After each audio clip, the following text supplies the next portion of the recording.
Hey Nikhil, how are you? I'm good. Yourself? I'm very good, Nikhil. Thanks. Yep.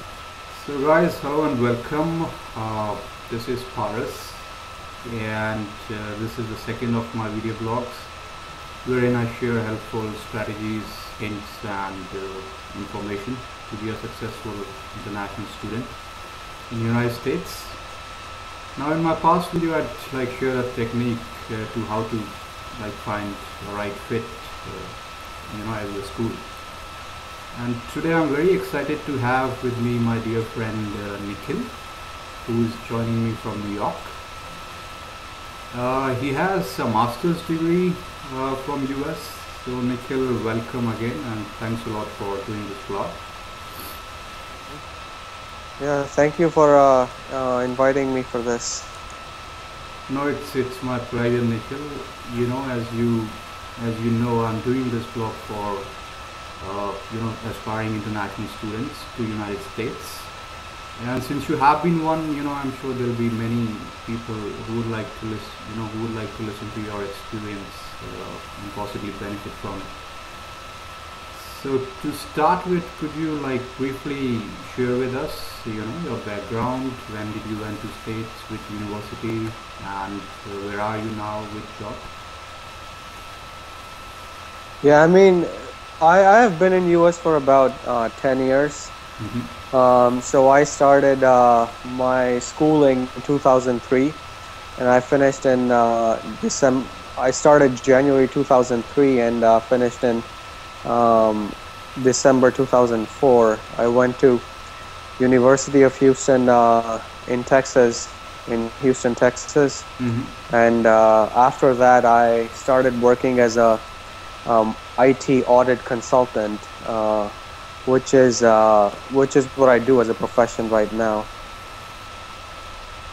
Cool, Nikhil. That's very interesting, and I'm sure there are many who want to walk the same path that you have walked.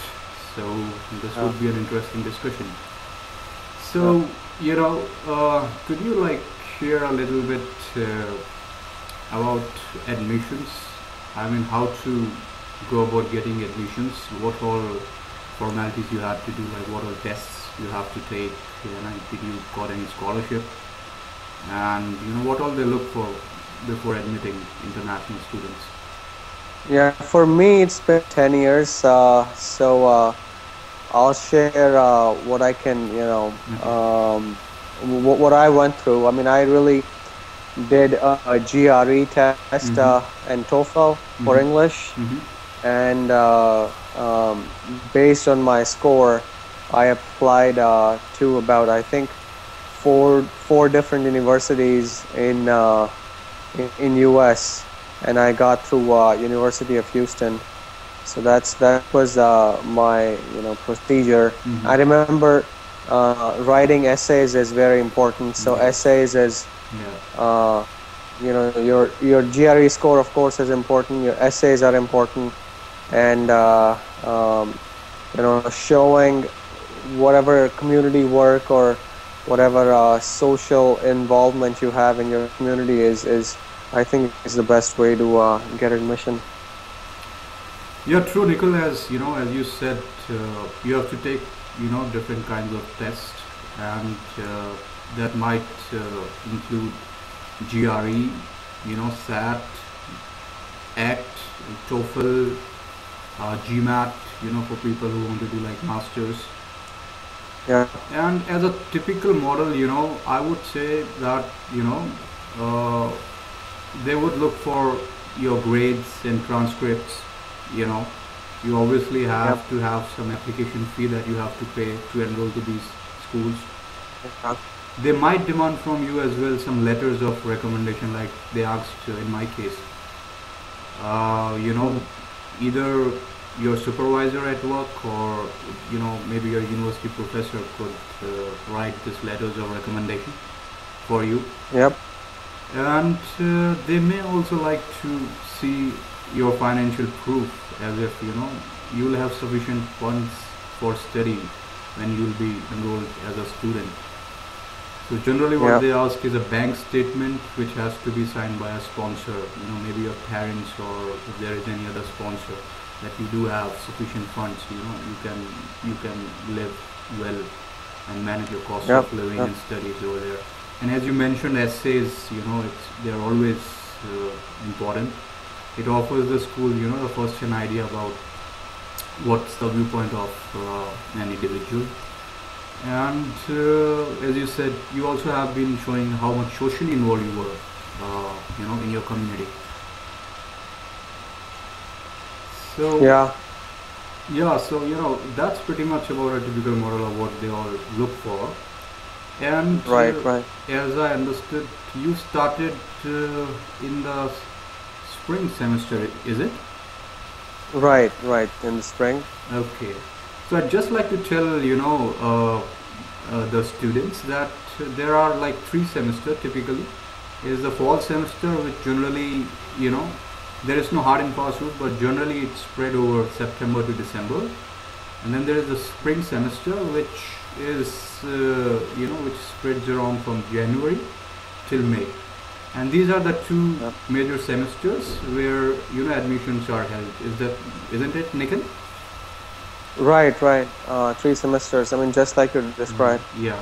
There also is a summer semester, but some US educational system, it's very autonomous. There might be some universities that may also include a summer semester as an admission, but generally they are held in fall and spring. Now I took admission Yeah. in fall semester and Nikhil took admission in a spring semester. So that's it. Nikhil, would you say, like, is there any advantage an international student has if if he has a particular choice of semester, like a spring over fall or a fall over spring? I think it depends mostly on the personal situation. I believe, I mean, at that time there was less number of applications in spring, Yeah. so it's less hectic for the professors over there to take time and review each and every application. It's I think it's overall an easy experience. It's less crowded. The flights are cheaper probably, and it's just I think it's just less in spring. It's just less of a hassle. In fall, you're also competing with a lot more students than you Yes. are competing with in springs probably. That's good. So Yeah. spring is advantageous that way. That's Also, when you look for housing, I think it's easier to find something in spring, and it's cheaper in spring because fall is definitely more expensive and more busier. You're right, Nikhil, and there is, I would say, yes, there are no hard and fast rules about it, but depending upon an individual, he might have a certain preference. Like Nikhil said that housing is easier and there is not much of competition in spring. So if in fall, for example, if you come from a viewpoint that there sometimes might be some classes that are offered in the fall only, and which serves as a prerequisite for spring classes. So maybe Right. that could be one point, for going for fall semester. And there are good Yeah. chances for summer internship, and sometimes there are scholarships that are awarded for a full academic year, and thus they are offered in fall. Again, as I said, there are no hard and fast rules about it, depending upon your preferences. These are some points that you might just like to consider, if you're deciding which semester to go for. And fall students, they have opportunities for like TAs, RAs, and GAs. So yeah, Nikhil, more or less, that's what we have covered. Which all viewpoints one should look for when choosing a semester. Right. Yeah. No, that's true. I Yeah. mean, I think more typical is a fall applying for applying for admission for fall than spring. I think more people do it in fall, and probably, the reason is, all the benefits that you shared. There's definitely more jobs in fall. Yes. That much I know. Yeah. No, great, Nikhil.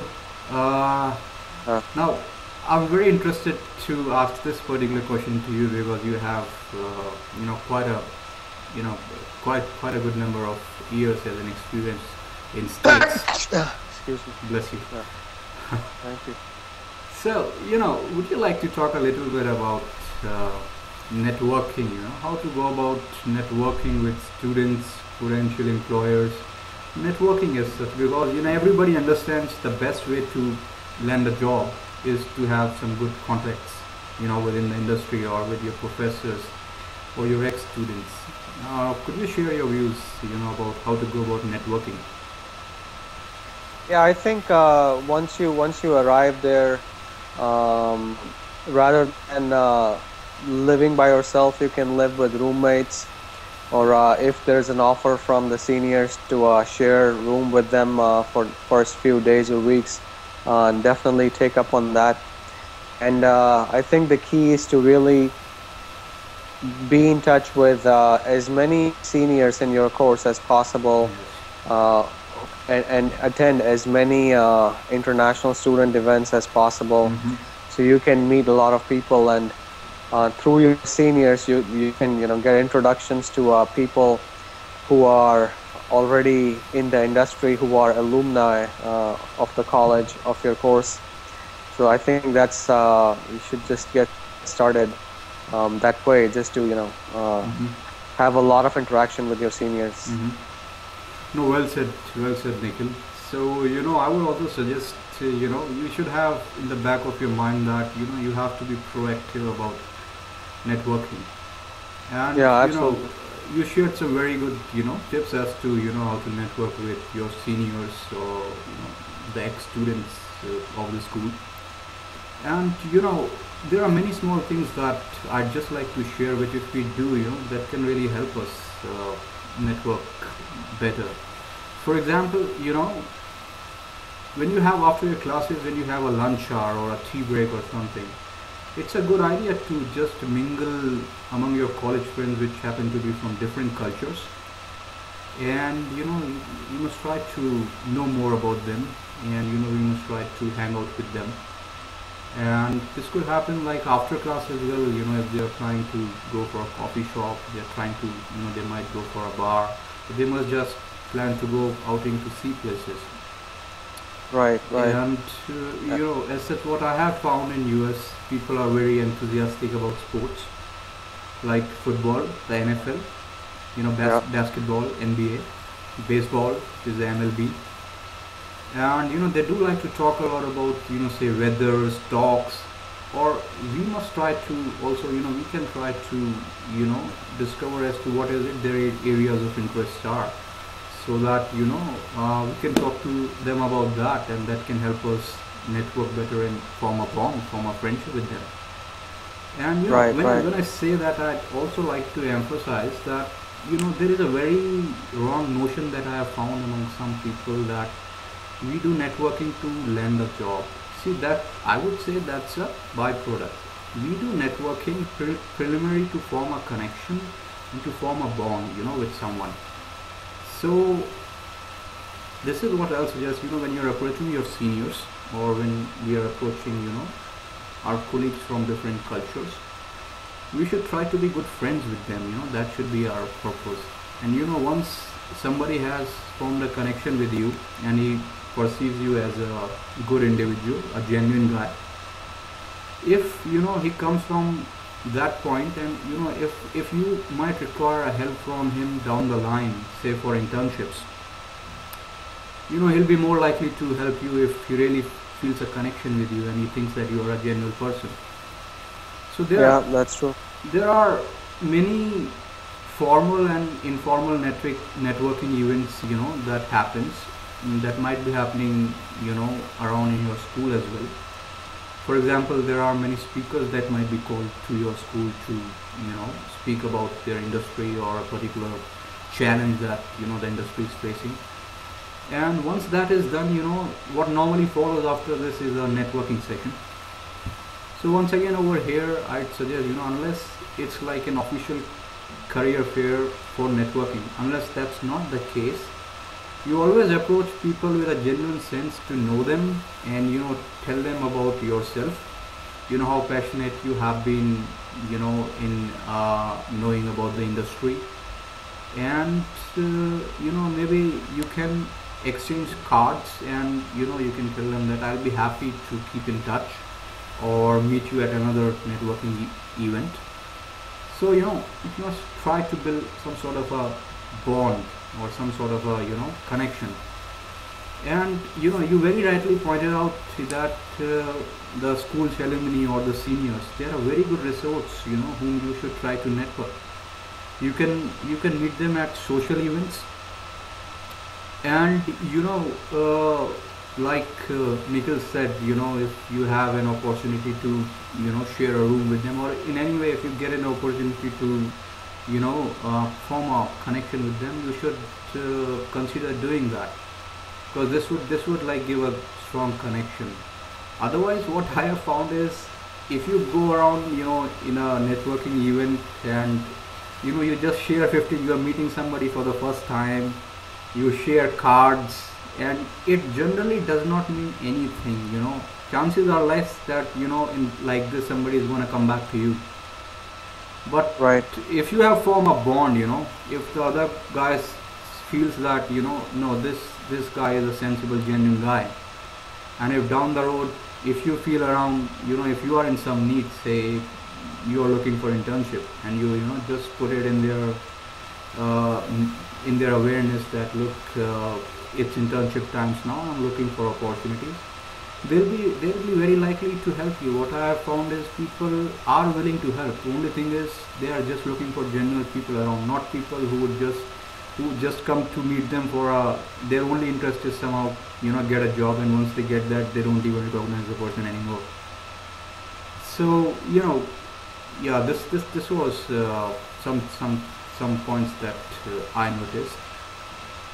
Yeah, no, that goes without saying. Really, I mean, of course, I mean, connecting and bonding is more important than attending to your personal needs. You can also, one thing that people can also do is,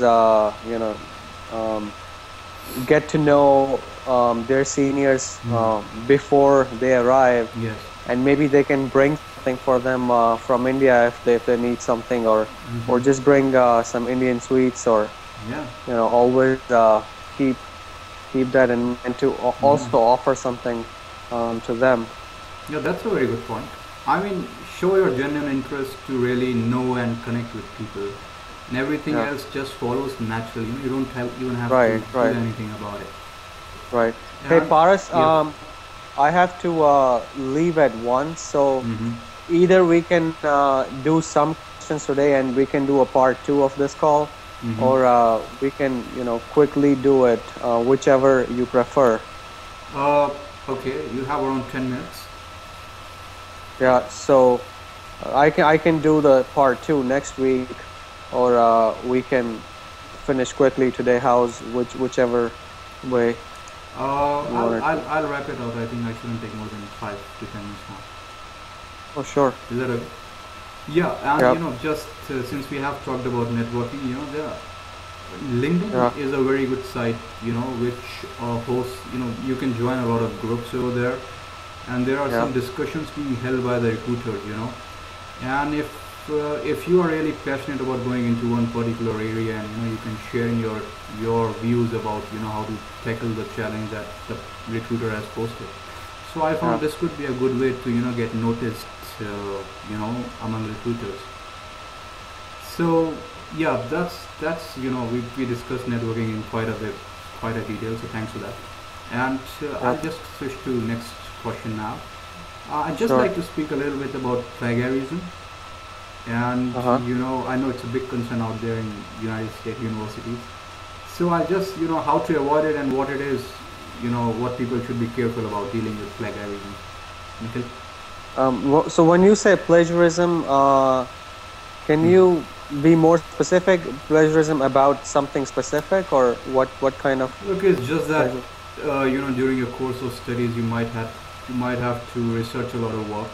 You might have to Right. refer a lot of content which belongs to some other creator or author. So Yep. basically, when you're doing that, we just have to be careful that we don't reproduce, the entire thing as it is, without giving Right. the credit to its original Uh-huh. creator. And that could mean, books, press articles, photographs, web pages, multimedia works. So basically, it just what it means is everything when it's marked by the personality of its creator, it shouldn't be reproduced as it is without giving the proper credit to Right. its creator. So that's what it is. I think I just covered more or less about it. Or you want to add something? Yeah, I mean, I would say Mm. if you're referring to someone else's work, just put it in the footnotes and references, Yes. wherever you have referenced it from, Mm-hmm. and that's pretty much it. Yeah, and your school might be having a code of conduct where they'll make you sign that anything might be considered plagiarism until you refer where you have taken it from. So that Yeah. could be it. Nikhil, could you speak a little bit about different student bodies, in states like the student government office, leader office? Yeah, those I actually don't Yeah. remember very much, but I know it was part of International Students Yes. Association, Yeah. Indian Students Association, Yeah. some other organizations. Mm-hmm. So I mean, uh, I would say you should look for whichever organization suits your interests, Yeah. and also whichever you feel like being part of, and Yes. so that you can contribute and also Mm.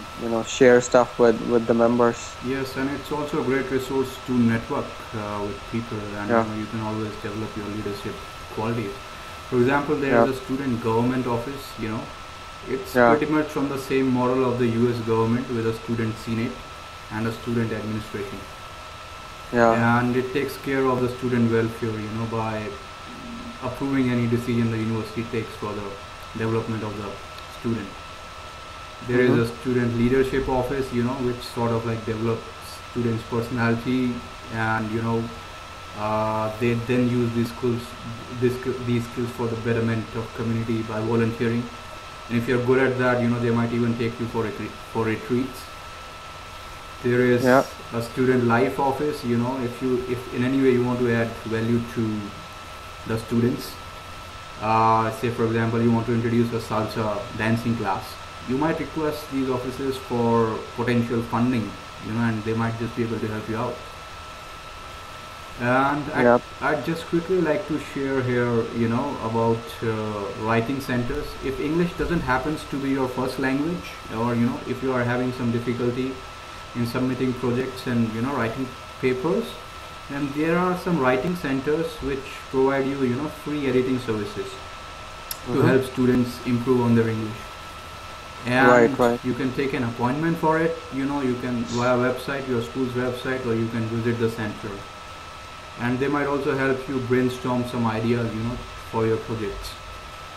Yep. So, this one is particularly very interesting. See, we have talked a lot about studies and finding a job and networking. But apart from all that, what all can we do for recreation? I mean, what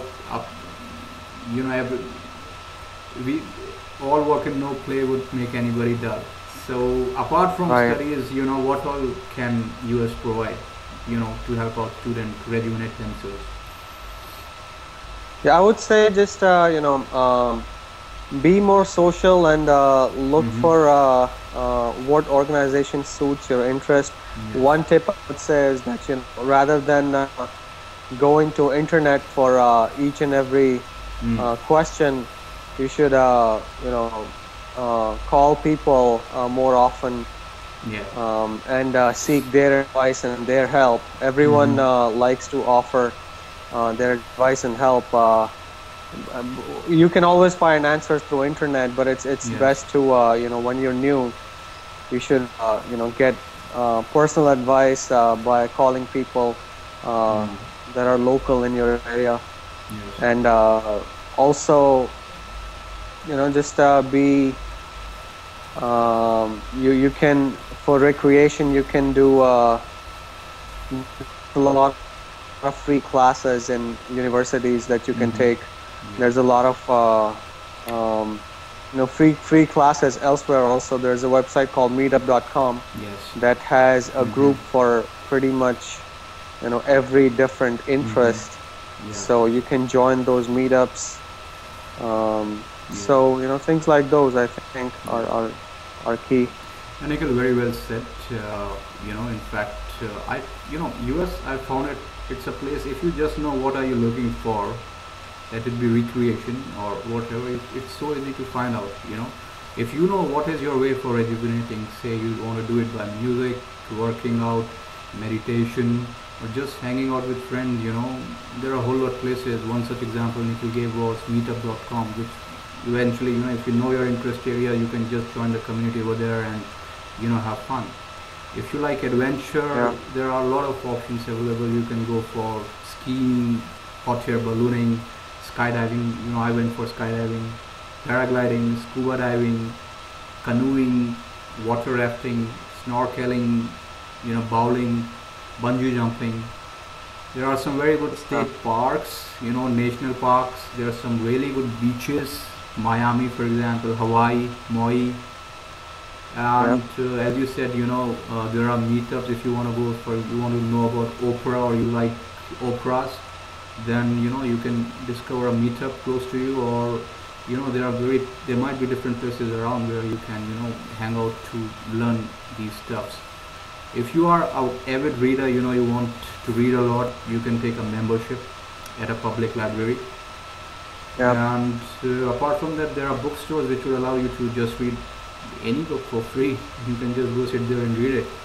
If you are joining a library, you can also like avail movies and music all for free. If you are if you want to learn new languages, you want to learn dances like salsa, karate, the list is endless. If you just know, as I said, and as Nikhil shared, if you are just aware of what your interests are, you can so easily find it in the United States. And if you want it for cheaper price, I'll suggest you check your bulletin boards at your school, which might offer these things to you at a student price, at a discounted price. And things like that, you just have to put a word out. As Nikhil said, you have to call people. Say for example, you want to play tennis, you are looking for a partner, you can put it on Craigslist that looking for a tennis partner, and yeah. you can be responded with. So it's a great place to be. I had a good time. Nikhil is having a good time over there. And Nikhil, that would be pretty much it that I wanted to discuss. And I thank you sincerely for taking a time out. I understand you could be busy. So thank you, Nikhil, for doing this. Sure. Yeah. No. Thanks for inviting me. I hope this can benefit. I mean, I'm happy to be able to be of any help if this Yeah. can benefit any new students. Yes. So always a pleasure to share what I can. Yeah, thanks, Nikhil. And I hope through this, as we all are trying to do, is I hope this serves the aspiring international student community. So I'll be putting in some more videos, guys. Please take advantage of these, and that's pretty much it. Have a good time. Take care. Enjoy, and I'll see you soon. Goodbye. Okay, take care, Paras. Goodbye.